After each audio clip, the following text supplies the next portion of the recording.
Hey musicians and music fans, this is Ari Koinuma, and today I wanted to share with you my thoughts on how jumps and steps affect the melody. And what I mean when I say jumps and steps is the distance between the notes that make up the melody, right? In music, in the Western music that most of us play now, there are 12 steps or 12 notes in an octave, and then scales usually take 7 of that into different combination of the steps. And that when I say step, it usually means one step in terms of the in the scale. So that's all stepwise motion going up the scale, and then if I were to make a jump, it goes, right? That has a lot more jumps to it. And when you make a stepwise motion in melody, the melody sounds smooth and predictable and more comforting. And when there are jumps in the melody, it gets your attention more and it feels a little more jagged. And again, that is neither good or bad. You just want to know how each move affects the feel of the song so that you can incorporate them appropriately in the music. So, for example, here is something from the Beatles, and I'll play the first verse. It goes something like this. Something in the way she moves attracts me like no other lover. Something in the way she moves me. I don't wanna leave her now. You know I believe in her.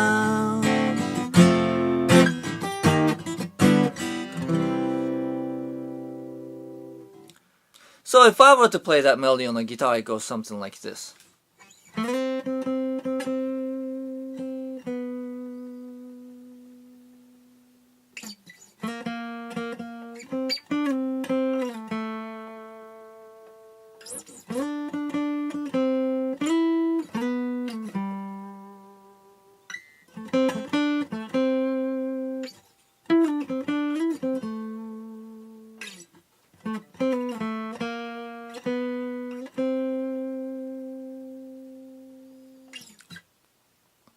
So as you saw, a lot of stepwise motions, right? I mean, even there's chromatic, which makes it even, takes half steps, so then it's even smoother.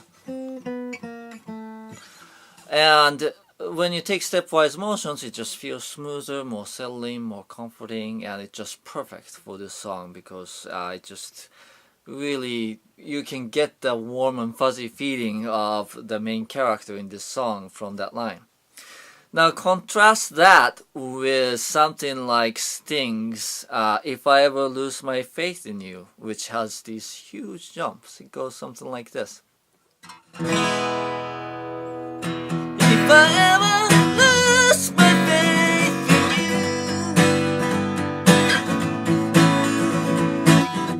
there'll be nothing left for me to do.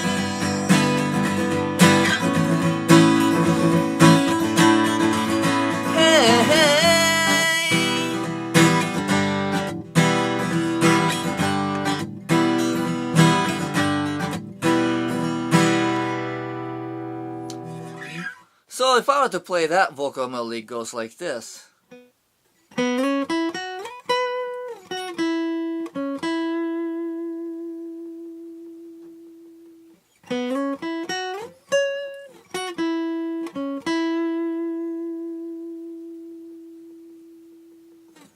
So I am sort of sliding up on the same string for dramatic effect to emphasize the big jump, but it goes...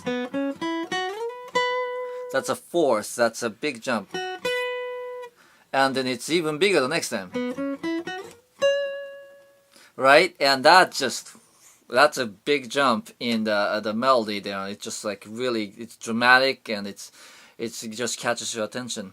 Now, it's not that the jumps are better than steps. If you have too many jumps, the melody can sound really jagged and can sound really mechanical, and that is untuned for. That doesn't sound very pretty either. So a good melody has a mixture of both. It's easier to write melodies with more stepwise motions, and when you're writing songs with words, we singers tend to do that. It's because it just feels very naturally. The other thing about the melodies with big jumps is that it's harder to fit words into it, because our language doesn't have that big of a dramatic jump built into the language. It's not common for it to have that big of inflections in spoken language. So stepwise motion feel more natural, and thus it's easier to write with a lot of stepwise motions. But a good melody has a mixture, and one common gesture that you can make is to jump in one direction and come back down. Just like we just saw in that melody here. The whole thing is a big arc. See, it just comes back down, right? That sort of helps reduce the jaggedness. I mean, of course, with the vocal range is a limited thing, so you can't keep doing big jumps in one direction. You just can't really execute that. But making big jumps and then coming back in the other direction is a common approach, and it seems to work well. And so if you're writing songs and if you feel like the melody is kind of boring, that's something that you can experiment with. Is you look at what notes that you may have, given the chord that you're playing against, and see, where is a note that I can jump to, right? So if I go da da da da da, that's really kind of boring, right? So it goes, instead of going, I might go da da, that's a little more interesting. That's a little more interesting. That's a little more interesting. You see, when you play with the idea of incorporating a little jump here and there into the melody, it just opens up a lot more melodic possibilities, and it just makes the music more interesting. So that's it for today. We talked about jumps versus steps, and how they sort of affect the music. And again, neither is good or bad. It's just there's appropriate uses for both, and it's just something fun to think about when you're listening to music or when you're writing music. What does the melody have, jumps or steps, and see how it affects the music. All right, so I hope that you find that useful. Thanks again for watching. I'll see you next time. Through the green guitar